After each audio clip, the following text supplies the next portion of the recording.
Kasi hindi ako charity vlogger na palamunin ng mga sponsor.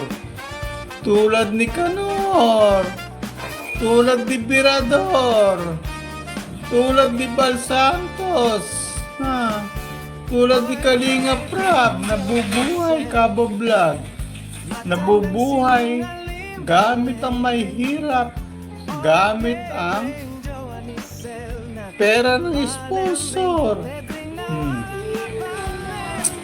Lahat inasa. Pamasahe, panggasolina, travel, travel expenses, yun na yun. Tapos, pati kinakain sa mga restaurant, nagpapasalamat sa mga sponsor. Nasabihin salamat po sa pa-dinner. Salamat po sa pa-lunch. May foods na po kami. Bahaw. Diyan ang Evangelista.